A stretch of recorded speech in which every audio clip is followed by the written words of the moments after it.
Est-ce qu'on n'est pas arrivé à un point où la violence du capitalisme est telle qu'une violence contre lui, et une violence, la pire, le meurtre, semble tolérable à nouveau?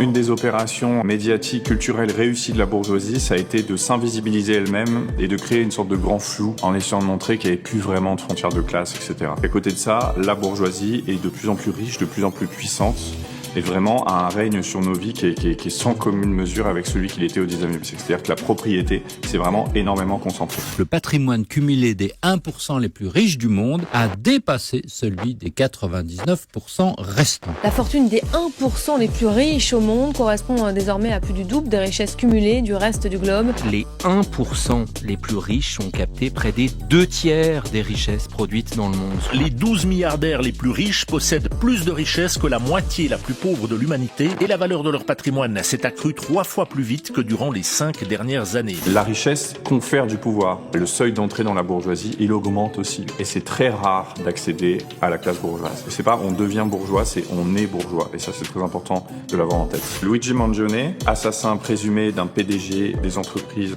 d'assurance santé privée aux États-Unis. Là, tout d'un coup, on a quelqu'un qui est très, très adulé. Les études depuis l'ont confirmé sur qui adule Luigi Mangione aux États-Unis. C'est des gens qui vont être le plus loin de la vie politique institutionnelle, qui vont avoir le moins l'impression de pouvoir maîtriser leur destin. Ces gens-là, ils vont beaucoup mieux comprendre comment on en vient à tuer un PDG. Alors que vous voyez quelqu'un qui va être bien intégré, il va dire « Mais non, pourquoi aller si loin? C'est excessif. » Bah oui, mais en fait, ça devient acceptable à partir du moment où vous avez vraiment l'impression que vous avez une classe dirigeante qui travaille contre vous et où rien n'est possible. Le sentiment d'injustice, il ne fait qu'augmenter. Je pense pas qu'on s'en sortira en tuant tous les PDG du monde. Ça me semble pas être une méthode viable. C'est de dire, voilà, la colère, elle peut s'exprimer comme ça, elle peut s'exprimer par l'admiration pour un assassin présumé. Ça veut pas dire qu'on veut, nous aussi, commettre des assassins, mais ça veut dire que l'idée qu'au bout d'un moment, ça suffit et qu'il faut briser le cadre classique de l'action, c'est une idée qui fait son chemin.